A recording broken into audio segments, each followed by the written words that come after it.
اعوذ باللہ من الشیطان الرجیم بسم اللہ الرحمن الرحیم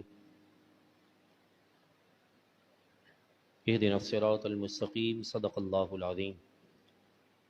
اللہ تبارک و تعالی کا بے حد کرم ہے، اسی کی دی ہوئی توفیق سے آج ماہ رمضان کی پہلی مبارک رات میں ہم سب اللہ تبارک و تعالی کے دربار میں موجود ہیں۔ دعا ہے اللہ تبارک و تعالی پورا مہینہ اسی طرح نماز تراویح اور قرآن مجید فرقان حمید کی ان مبارک آیتوں کو سمجھنے کی توفیق عطا فرمائیں۔ دو مسئلے میں آپ سے سب سے پہلے آج کے درس کی ابتدا میں بیان کر دوں۔ پہلا تو یہ سوال عموماً لوگوں کے ذہنوں میں ہوتا ہے کہ کیا عورتیں جماعت کے ساتھ نماز ادا کر سکتی ہیں یا نہیں کر سکتی؟ تو اس میں کسی قسم کا کوئی مضائقہ نہیں ہے۔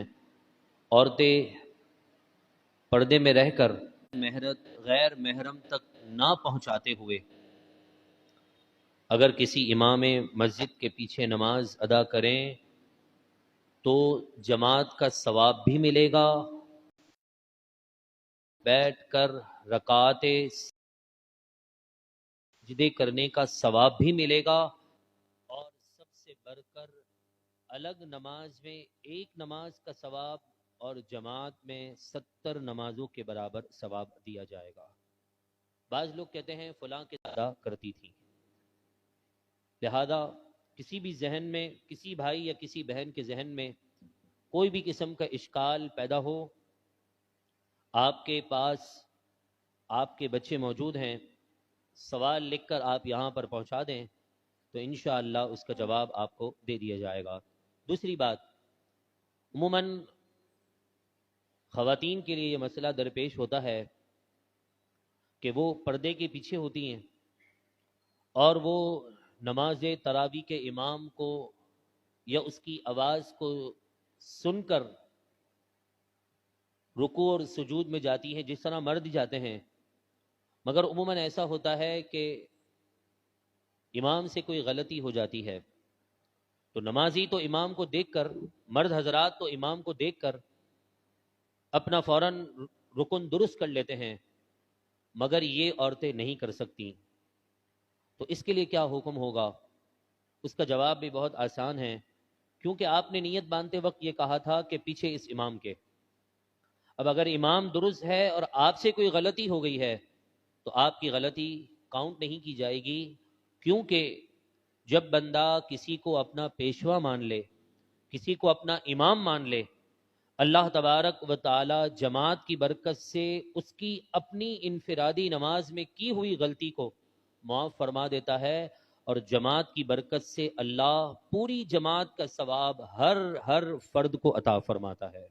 تو لہذا نماز وتر کے اندر عموماً یہ غلطی ہو سکتی ہے، تو لہذا آپ سے میں گزارش یہی کروں گا کہ آئندہ بھی کبھی اگر نماز تراویح میں یا نماز وتر میں تیسری رکعت کے اندر امام مسجد سے غلطی ہو جائے تو مسجد میں واویلا مچانے کے بجائے انسان اپنے آپ کو اور اپنے گناہوں کو یاد کرتے ہوئے رب کے حضور سب کی طرف سے توبہ اور استغفار کرے۔ اللہ تبارک و تعالی ہم سب کو ان مسائل سیکھنے کی سعادت سے مالا مال فرمائیں، اور اس پر ہم سب کو رب العالمین عمل کی توفیق عطا فرمائیں۔ ہمارے پاس صرف 15 منٹ باقی ہیں، اور 15 منٹ کے اندر انشاءاللہ ہم آج کے خلاصے کو سماعت کریں گے۔ ابتدائی رکعت میں سورہ فاتحہ کو ہم نے سماعت کیا، اور ہر رکعت کے اندر یہ پڑھی جاتی ہے، لہذا اس کا ترجمہ میں آپ کے سامنے بیان کر دیتا ہوں تاکہ جب بھی نماز میں آپ سورہ فاتحہ سنیں تو اس کے ترجمے سے آپ کو لطف اندوز ہوں اور آپ کو اس کی تلاوت سننے میں مزہ آ جائے۔ بسم اللہ الرحمن الرحیم۔ اللہ تبارک و تعالی کے نام سے شروع جو بہت زیادہ مہربان، بے حد رحم فرمانے والا۔ الحمدللہ رب العالمین، تمام خوبیاں اللہ تبارک و تعالی کے لیے جو تمام جہانوں کا پالنے والا ہے۔ الرحمن الرحیم، بہت زیادہ مہربان، بے حد رحم فرمانے والا۔ وہ رحمان الرحیم کیسا ہے کہ اگر کوئی بندہ کسی مسلمان کو پریشانی کے وقت دیکھ لے اور اس کی پریشانی دور کر دے، اپنی طاقت کے مطابق اس سے اس کی مشکل کو آسانی کی طرف منتقلی کرنے میں اس کی مدد کرے، تو اس نیکی پر بھی رحمان اور رحیم پروردگار اس کی بے حساب بخشش فرما دیتا ہے۔ مگر جہاں وہ رحمان ہے، وہ رحیم ہے، فرمایا مالک یوم الدین، وہ روز جزا کا مالک ہے۔ بڑے بڑے نیکوکار رب کی عدالت میں کھڑے ہوں گے، بخشش چاہ رہے ہوں گے، مگر ان سے وہاں پر حساب و کتاب لیا جا رہا ہوگا۔ یہ اس کی کرم نوازیاں ہیں کہ وہ بخش دے یا عذاب دے، بخش دے بلا حساب بخشے یا حساب و کتاب کے بعد بخشے، ہم اس کے بندے ہیں، وہ ہمارا مالک ہے۔ ایاک نعبد و ایاک نستعین، ہم خاص تیری ہی عبادت کرتے ہیں اور خاص تجھ ہی سے مدد طلب کرتے ہیں۔ یہاں پر اگر غور کیا جائے تو عبادت اور مدد یہ الگ عنوان ہے۔ عبادت مدد نہیں ہو سکتا اور مدد کو عبادت کے چیپٹر میں داخل نہیں کیا جا سکتا۔ عبادت کیا ہے؟ جو ابھی ہم نے کام کیا، نماز ادا کی، روزہ رکھا، کل روزہ رکھیں گے، صدقہ اور خیرات ادا کرتے رہیں گے، ہر وہ کام جس سے رب العالمین کی رضا مقصود ہو وہ عبادت ہوتی ہے۔ ماں باپ کی خدمت یہ بھی عبادت بن جاتی ہے جب اللہ اور اس کے رسول کی رضا کے لیے ہو۔ مخلوق خدا کی خدمت یہ بھی عبادت بن جاتی ہے، مگر کب؟ جب اس کے ذریعے سے اللہ اور اس کے رسول کی رضا مقصود ہو۔ تو لہذا عبادت الگ چیز ہے اور کسی سے مدد مانگنا الگ چیز ہے۔ عبادت کو مدد کے ساتھ نہیں ملایا جا سکتا اور نہ ہی مدد کو عبادت کے ساتھ ملایا جا سکتا ہے۔ اہدنا الصراط المستقیم، اے اللہ تو ہمیں سیدھے راستے پر چلا۔ صراط الذین انعمت علیہم، راستہ ان لوگوں کا جن پر تیرا انعام ہوا، غیر المغضوب علیہم ولا الضالین، نہ کہ ان کا جن پر تیرا غضب ہوا اور نہ ہی گمراہ لوگوں کے راستے پر چلا۔ اس کے بعد سورہ بقرہ کی ابتدا ہے۔ یہاں پر ایک مسئلہ بیان کر دوں۔ عموماً ایسا ہوتا ہے کہ لوگ نماز کے اندر سورہ فاتحہ امام کے پیچھے پڑھ رہے ہوتے ہیں، حالانکہ یہ درست نہیں ہے۔ رسول اللہ صلی اللہ علیہ وسلم کی بے شمار احادیث اس بات کی طرف اشارہ کر رہی ہیں کہ امام کے پیچھے مقتدی کسی بھی قسم کی قرات نہیں کر سکتا، چاہے ظہر کی نماز ہو یا عصر کی نماز ہو یا عشاء کے آخری 2 رکعتیں ہوں۔ جب امام خاموش ہے یا تلاوت کر رہا ہے، ہر صورت میں مقتدی وہ خاموش رہے گا، وہ تلاوت نہیں کر سکتا ہے، کیونکہ میرے محبوب علیہ الصلاۃ والسلام کی حدیث ہے کہ امام کی قراءت مقتدی کی قراءت ہے۔ اس کی آسان سی مثال ہے، آپ کسی اپنے علاقے کا مسئلہ لے کر کسی ایم پی کے پاس چلے جائیں، ایم این اے کے پاس چلے جائیں، یا آپ ایس ایچ او کے پاس چلے جائیں، اس کی آفس میں بیٹھے رہیں اور وہ کہے جی کیا مسئلہ ہے، 10 افراد گئے تھے، 10 کے 10 کہنا شروع کر دیں یہ مسئلہ ہے، وہ مسئلہ ہے، یہ بات سنو، وہ ایس ایچ او صاحب کہیں گے بھائی آپ ایک ایک کر کے بولیں، سب ایک ساتھ بولیں گے تو میں کس کی سنوں گا؟ تو وہ سب کہیں گے کہ ٹھیک ہے ہم ایک بندے کو مختص کر لیتے ہیں، یہ جو کہے گا وہی ہماری بات ہوگی، اس کا کہنا ہمارا کہنا ہوگا، آپ جو اس کو جواب دیں گے وہ ہمارا جواب بن جائے گا۔ تو بلا تشبیہ بلا مثال جب ہم اللہ تبارک و تعالیٰ کے دربار میں موجود ہیں تو پھر اب جب ہم نے امام کو اپنا پیشوا بنا دیا تو اب ہمارا کام ہے کہ ہم اس کی قرات پر اپنی قرات کو موقوف کر دیں، وہ قرات کرے ہم خاموشی سے سنیں، وہ آواز سے تلاوت کرے تب بھی ہمیں خاموش رہنا ہے، اور اگر وہ آواز سے تلاوت نہیں کر رہا شریعت محمدیہ کے حکم کے مطابق تب بھی ہم پر شریعت مصطفی کی وجہ سے قرات امام کے پیچھے کرنے کی اجازت نہیں ہے۔ بعض لوگ آپ کو امام کے پیچھے قرات کرتے ہوئے نظر آئیں گے اور وہ دلیل یہ دیں گے کہ میرے محبوب نے فرمایا کہ جس نے سورہ فاتحہ نہیں پڑھی اس کی کوئی نماز ہی نہیں ہے۔ ٹھیک ہے، اس حدیث پاک پر تو ہمارا بھی عمل ہے کہ اگر کوئی بندہ تنہا نماز پڑھ رہا ہو تو وہ جب تک سورہ فاتحہ نہیں پڑھے گا اس کی نماز نہیں ہوگی، اور اگر وہ امام کے پیچھے آ چکا ہے تو اب امام کے پیچھے وہ نماز کی قرات نہیں کرے گا. کیوں؟ اس لیے کہ امام کی قراءت غیب بتانے والے نبی کا فرمان ہے، امام کی قراءت مقتدی کی قراءت بن جاتی ہے. لہذا ہمیں چاہیے کہ ہم ان مسائل کو سیکھیں. سورہ بقرہ کی ابتدا ہے. سورہ بقرہ یہ مدنی سورت ہے.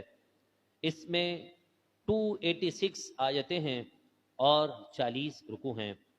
رب العالمین کے فضل و کرم سے ان 40 رکوع میں سے ہم نے 21 رکوع کی تلاوت سماعت کر لی ہے، اور ان 21 رکوع کے اندر آیات کی جو تعداد ہے وہ 186، یعنی 100 آیتیں باقی ہیں اس سورہ بقرہ کی تلاوت کے، وہ انشاءاللہ ہم کل سماعت کریں گے. سورہ بقرہ عربی میں گائے کو کہتے ہیں، اور گائے والا واقعہ بڑا ہی مشہور واقعہ ہے کہ ایک شخص جب وہ اس دنیا سے جا رہا تھا تو اس کی بیوی نے اس سے پوچھا، بتاؤ میرے پیٹ میں جو تیری امانت موجود ہے اس کا کیا کرنا ہے؟ اس نے کہا کہ اسے نیک بنانا، اللہ تبارک و تعالیٰ کے کلام کی تعلیم دینا، اور میں اس دنیا سے جا رہا ہوں اور میں نے اپنے بچے کے لیے ایک گائے چھوڑ کر جنگل میں جا رہا ہوں، اللہ کے سپرد کر رہا ہوں. لہذا جب میرا بچہ بڑا ہو جائے تو اس سے کہہ دینا کہ جنگل میں جا کر کہہ دے بلند آواز سے کہ اے میری گائیں، تجھے میں اللہ کا واسطہ دیتا ہوں، میرے پاس لوٹا. وہ نوجوان جب بڑا ہو جاتا ہے اپنی والدہ کی اطاعت اور فرما برداری پوری کرتے ہوئے جنگل کی طرف جاتا ہے، اور وہ بچہ ماں کا بڑا جو ہے فرما بردار تھا. ماں نے اس سے کہا کہ تیرے والد نے جنگل میں ایک گائے چھوڑی ہے، تو جا کر اسے لے آ اور اس طرح کہنا تو وہ گائے تیرے پاس چل کر آ جائے گی. کہا کہ ٹھیک ہے. جب وہ جنگل میں جاتا ہے آواز گائے کو دیتا ہے تو گائے اس کے پاس آ جاتی ہے. جب گائے اس کے پاس آ جاتی ہے تو وہ والدہ کے پاس لے کر آتا ہے، اور والدہ کہتی ہے کہ جاؤ اسے بازار میں بیچ دو، مگر اس کی قیمت اتنی ہونی چاہیے. ایک اماؤنٹ فکس کر دی، مثال کے طور پر 100 درہم. کہا اس کی قیمت 100 درہم ہے، جا کر اسے فروخت کر کے آؤ. وہ بچہ گائے لے کر جاتا ہے بازار کے اندر، تو ایک اسے خریدار مل جاتا ہے.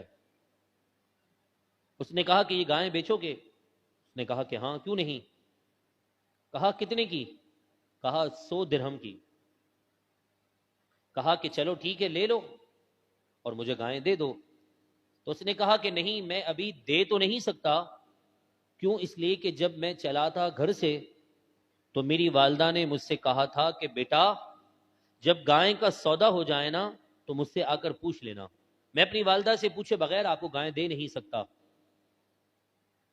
تو اس نے کہا کہ ٹھیک ہے، ایک کام کرو، آپ 200 لے لو اور مجھے گائے دے دو. تو اس نے کہا نہیں، آپ 200 دو یا جتنے بھی دو، میں اپنی والدہ سے جا کر پوچھوں گا. وہ واپس آتا ہے، والدہ سے کہتا ہے کہ ایک خریدار آیا تھا اور وہ 200 اس کی قیمت لگا رہا ہے، تو کیا کرنا ہے؟ آپ نے تو مجھے 100 کہا تھا. کہا کہ ٹھیک ہے، اب جاؤ اسے 200 میں بیچ دو، مگر بیچنے سے پہلے مجھ سے پوچھ لینا. وہ جب بازار میں جاتا ہے تو ایک اور خریدار آ جاتا ہے اور کہنے لگا کہ گائے بیچو گے؟ اس نے کہا کہ جی، کیوں نہیں. کہا میں خریدنا چاہتا ہوں. اس کی قیمت کتنی ہے؟ کہا 200 درہم. کہا کہ ٹھیک ہے، یہ لے لو اور گائے مجھے دے دو. کہا کہ نہیں، میں اپنی والدہ سے پوچھوں گا، کیوں میری والدہ نے مجھ سے کہا تھا کہ جب بیچنے لگو تو مجھ سے آ کر پوچھ لینا. کہا کہ ایک کام کرو، ہاتھوں ہاتھ سودا کر لو، 200 کی جگہ تم 400 لے لو اور ہاتھوں ہاتھ مجھے دے دو. مگر اس نے کہا کہ نہیں، آپ 400 دیں یا جتنے بھی دیں، میں اپنی والدہ سے ضرور پوچھوں گا. جب وہ واپس پلٹا، والدہ کو یہ بات بتائی کہ ایسا ہوا ہے، تو ماں نے کہا بیٹا مجھے ایسا محسوس ہوتا ہے کہ یہ کوئی اور نہیں، یہ اللہ کا فرشتہ ہے، تیرے امتحان کے لیے آیا ہے، اور تجھے اللہ نے اس امتحان میں کامیاب فرما دیا ہے کہ تو اپنا ماں کا کتنا فرما بردار ہے. اب اگر تیرے پاس کوئی ایسا تاجر آ جائے، خریدنے والا آ جائے، تو اب تو اس سے پوچھ لینا کہ اس گائے کو میں کب بیچوں۔ وہ بازار آتا ہے تو ایک اور اس کے پاس خریدار آ جاتا ہے، کہنے لگا گائے بیچو گے؟ جی بیچیں گے۔ کیا قیمت لوگے؟ کہا 400۔ کہا میں آپ کو ڈبل دے دیتا ہوں، ہاتھوں ہاتھ دے دو۔ تو اس نے کہا کہ مجھے ایسا لگتا ہے میری والدہ نے کہا ہے کہ آپ اللہ کے فرشتے ہیں۔ تو اس نے کہا کہ ہاں تمہاری ماں نے ٹھیک کہا، رب نے تیرے امتحان کے لیے مجھے بھیجا ہے کہ تو امتحان میں پورا اترتا ہے کہ نہیں اترتا۔ آج تجھے مبارک ہو کہ اللہ نے جو امتحان تیرے مقدر میں رکھا تھا تو اس امتحان میں کامیاب ہو چکا ہے۔ اس نے سوال کیا کہ اب اس گائے کو میں کب بیچوں؟ تو کہا کہ بنی اسرائیل کی قوم میں اس گائے کی بڑی حاجت ہوگی، تم اس وقت اس گائے کو بیچنا، اس گائے کی کھال کے برابر سونا، چاندی اور دیگر قیمتی اشیاء کے ذریعے سے جب وہ تمہارے پاس لینے آئیں تو اس وقت تم اس گائے کو بیچ دینا، اور قیمت کے اندر یہ قیمت تمہیں وہ مل جائے گی۔ پھر اس کے بعد یہ واقعہ پیش آیا کہ بنی اسرائیل میں ایک بہت بڑے امیر آدمی کو مار دیا گیا۔ اس کے رشتہ دار آ کر پوچھنے لگے کہ اے اللہ کے نبی حضرت موسیٰ، آپ بتائیے کہ ہم یہ جاننا چاہتے ہیں کہ ہمارے اس مقتول یعنی قتل کیا گیا جس بندے کو، ہمارے اس بندے کا قاتل کون ہے؟ تو آپ نے فرمایا رب تمہیں گائے ذبح کرنے کا حکم دیتا ہے، ان تذبحوا بقرہ، یہ کہ تم گائے ذبح کرو۔ قالوا، وہ قوم کہنے لگی، اتتخذنا ہزوا، اے اللہ کے نبی کیا آپ ہمارے ساتھ مذاق کرتے ہیں؟ ہم آپ سے پوچھتے ہیں کہ اس کا قاتل کون اور آپ کہتے ہیں گائے ذبح کرو۔ قال اعوذ باللہ ان اکون من الجاہلین، آپ نے فرمایا میں اللہ کی پناہ میں مانگتا ہوں کہ میں تمہارے ساتھ مذاق کر کے نادانوں میں سے ہو جاؤں۔ یہ بڑے لوگوں کی شان نہیں کہ وہ مذاق کریں۔ پھر وہ پوچھنے لگے کہ اچھا یہ بات ہے تو بتائیے اس کا رنگ کیسا ہوگا، وہ کیسی ہوگی؟ سوال پہ سوال کرنے لگے، ہر سوال کے جواب میں ان کے لیے اور مشقتیں ہوتی رہیں، اور پھر 3-4 سوال کے بعد بالآخر وہ کہنے لگے کہ ہاں جی اب ہمارے لیے اس گائے کے معاملات واضح ہو چکے ہیں، ہم اس گائے کو ڈھونڈیں گے اور اس کو تلاش کر کے اس کو ذبح کریں گے۔ اب پوری دنیا میں یہ گائے ایک ہی تھی کہ جس کی صفت یہ تھی کہ نہ تو اس سے کھیتی باڑی ہوئی تھی، نہ ہی اس سے ہل چلایا گیا تھا، اور نہ ہی کنویں سے پانی نکالا گیا تھا، اس میں کسی قسم کا عیب بھی نہیں، پورے جسم پر کوئی دھبا کوئی ڈاٹس بھی نہیں۔ ایسی گائیں کہاں ملے؟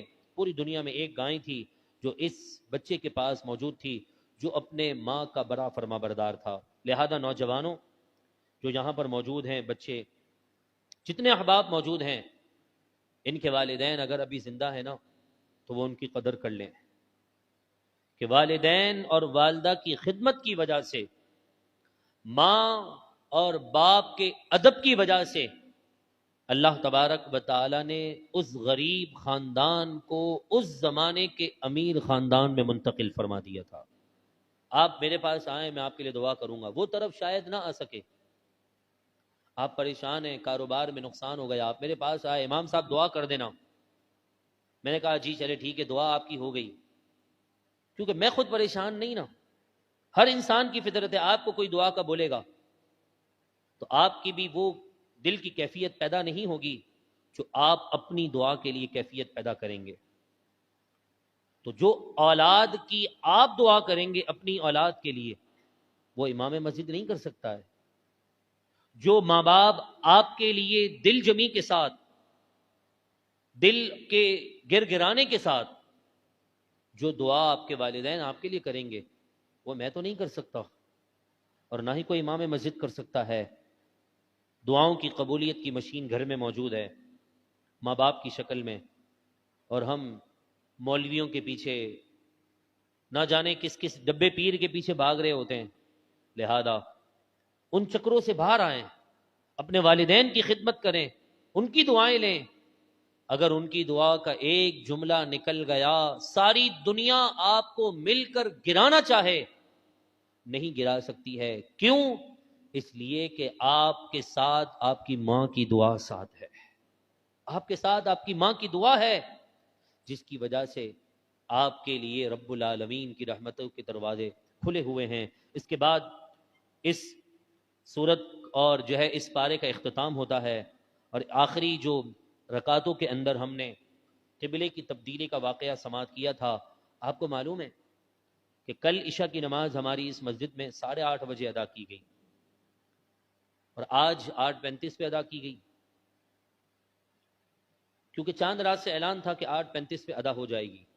اعلان نہ ہوتا، پینافلیکس پر نہ لکھا جاتا اور اچانک 8:25 یا 8:35 کر دیا جاتا تو یقیناً جو نئے نئے مسلمان ہوتے ہیں نا رمضان میں، وہ شور مچانا شروع کر دیتے، یہ کیا کر دیا بھائی، ہم کو بتایا بھی نہیں، 5 منٹ پہلے کر دی، 5 منٹ بعد کر دی۔ یہاں تو 5 منٹ 15 منٹ کا فرق ہے، لیکن جب میرے محبوب نماز پڑھا رہے ہیں، دل میں یہ خیال آ رہا ہے کہ اب بیت المقدس سے مسلمانوں کا قبلہ بیت اللہ بن جائے، اللہ تبارک و تعالی نے دوسری نماز یا اگلی نماز کا انتظار بھی نہ کیا، 2 رکعتیں گزری تھی نماز ظہر کی، وہی آ گئی۔ پیارے حبیب، ہم آپ کے اس عمل کو دیکھ رہے ہیں کہ آپ آسمان کی طرف بار بار نگاہ اٹھا کر دیکھتے ہیں، وجہ یہ ہے کہ آپ کے دل کی تمنا یہ ہے کہ آپ یہ چاہ رہے ہیں کہ مسلمانوں کا قبلہ خانہ کعبہ بن جائے۔ 2 رکعتیں بیت المقدس کی طرف ادا کی گئیں اور 2 رکعت نماز ظہر کی بیت اللہ شریف کی طرف منہ کر کے پڑھی گئی۔ یہ رسول اللہ کو محبوب تھا نا خانہ کعبہ، اس لیے 2 رکعت وہاں اور 2 رکعت یہاں۔ اس واقعے کی تفصیل اس آخری آیتوں کے اندر موجود ہے۔ دعا کرتے ہیں اللہ تبارک و تعالی ہم سب کو قرآن مجید فرقان حمید سمجھنے کے لیے وقتوں کی قربانی دینے کی توفیق عطا فرمائیں۔ میرے پیاروں محترم بھائیوں، دیکھیے جیسے ہی 21 منٹ ہوئے ہمارا درس مکمل ہوا، اتنی جہاں وقت کی پابندی ہو، آپ کا بھی حق بنتا ہے کہ آپ بھی جہاں آج آئے ہیں خلوص کے ساتھ، محبت کے ساتھ، اسی طرح روزانہ نماز تراویح جماعت کے ساتھ ادا کریں۔ قرآن پاک کا تکمیل کرنا رمضان کے مہینے میں یہ سنت ہے۔ نماز تراویح میں ہو جائے تو بہت اچھی بات ہے۔ اب آپ نے نماز تراویح شروع کر دی ہے پہلے پارے سے، تو جس مسجد میں بھی جائیں 27 روزہ، وہاں جماعت کے ساتھ ضرور نماز پڑھیں۔ ہمارے علاقے میں عموماً ایسا ہوتا ہے کہ ابتدا میں جوش ہوتا ہے، پھر ٹھنڈا ہو جاتا ہے، پھر پورا قرآن بھی نہیں کرتے ہیں۔ 1 مہینہ آئے قرآن کا اور ہم پورا قرآن بھی نہ کر سکیں، کتنے افسوس کی بات ہے۔ ہاتھ اٹھا کر دعا کریں اللہ تبارک و تعالی ہمیں قرآن کی تلاوت کرنے والے خوش نصیبوں میں شامل فرمائیں اور قرآن سے الفت اور محبت نصیب فرمائیں اور روزہ رکھنا ہمارے لیے آسان فرمائیں۔ ساری دعائیں التجائیں قبول اور منظور فرمائیں برحمتک یا ارحم الراحمین۔ لا الہ الا اللہ محمد